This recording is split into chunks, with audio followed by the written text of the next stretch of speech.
Vous avez suivi sur nos antennes ce week-end l'arrivée et la prise en charge de 300 personnes utilisées pendant des mois comme boucliers humains par les terroristes dans les Banwa. Elles ont été libérées le 11 mars dernier par nos forces de défense et de sécurité. Notre reporter de guerre, l'Iradan Philippe Ada, était de la mission salvatrice.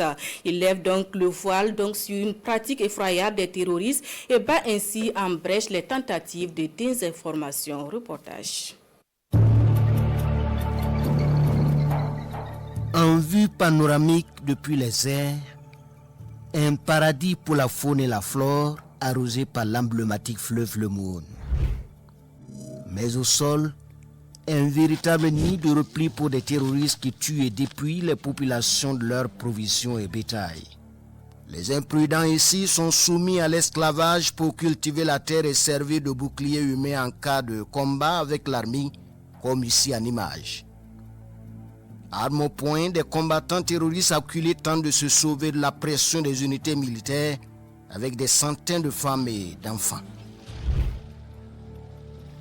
Alors l'action entreprise le 27 février 2025 par les forces combattantes est bien complexe.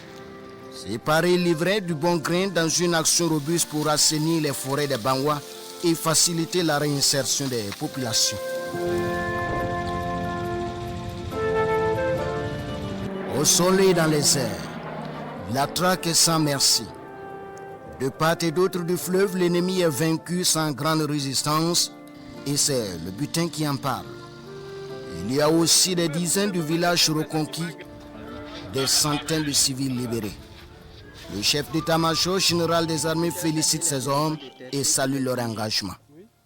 Ce n'est pas la première fois que nous procédons à ces opérations.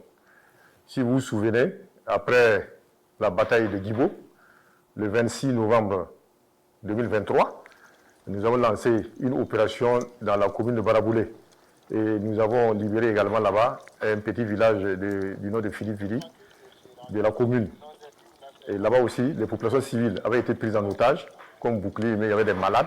Nous avons libéré et sécurisé ces habitants que nous avons convoyés au niveau de Guibo pour une meilleure prise en charge.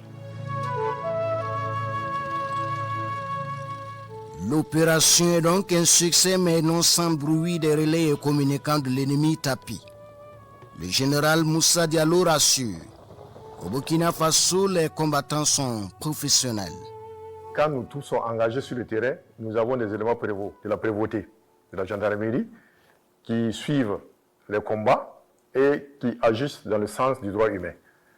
Pour dire que la population peut faire confiance à son armée, nous allons aller la main dans la main, nous sommes solidaires et nous allons atteindre les victoires pour la libération totale de ce pays.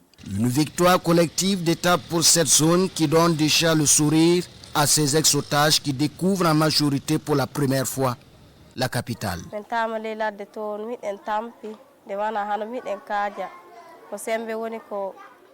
Nous étions en brousse par la faute des terroristes et on vivait dans des conditions très difficiles.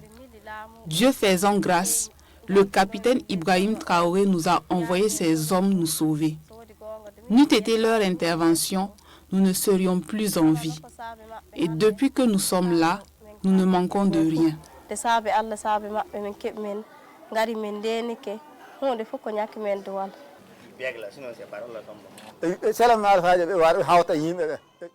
J'appelle tous les terroristes à déposer les armes et à s'associer à la population pour construire la nation. Qu'ils pardonnent aux autres car la violence n'apporte rien de bon. La prise en charge assurée par les services de l'État ici est holistique. L'âme, le corps et l'esprit.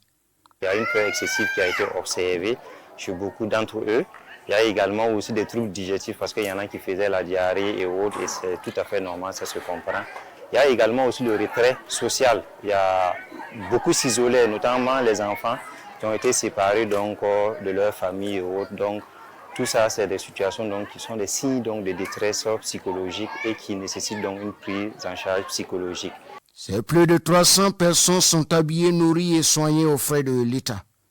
Ce centre de santé a accueilli près d'une dizaine d'entre elles souffrant de pathologies diverses dû pour la plupart aux conditions de vie exécrables. Grâce au soin de l'équipe de médecins à son chevet, la vie revient peu à peu à cette dame pour le bonheur de son époux. Le vieil homme se réjouit également d'être sorti des griffes des terroristes qui l'avaient contraint à vivre hors de la République. Sentiment partagé dans cette autre salle où la vie débute pour ces nouveau-nés dans les bras de leur mère et loin du tumulte des forêts des Banwa.